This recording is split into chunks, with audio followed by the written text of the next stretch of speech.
Hello everyone. So in this video I will explain about the currying, like what is currying in JS. So currying is a technique of transforming a function with multiple arguments into a sequence. So in that sequence of functions, each taking one argument at a time, it helps in reusability, avoiding code duplication and function customization. So that is the first example of like normal function, like function and function name and then parameter a b and then return a plus b and then console.log pass argument add 2 and 3, so it will give the output 5.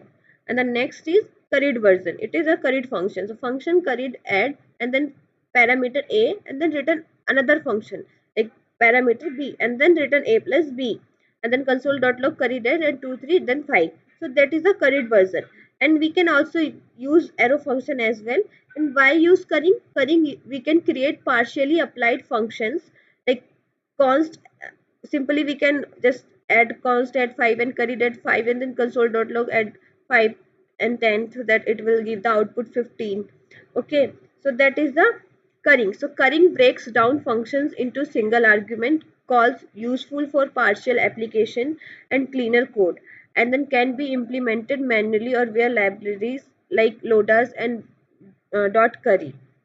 So that is the curry. So the next is like we can say like real world analogy. Imagine ordering food at a restaurant. Normally I want a burger with cheese and lettuce and all in one sentence. Okay, and then currying style, I want a burger, then again with cheese and then with uh, with chutney, and you given like any ingredient at a time. So that is a like real example, a real logic example.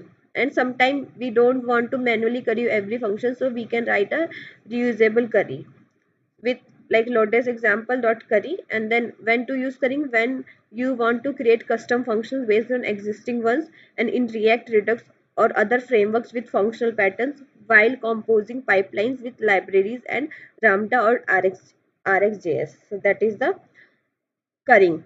So if you have any doubts, so you can comment down. That's all about this video. I hope you understood what is currying. And if you like this video, so please share and subscribe. Thank you.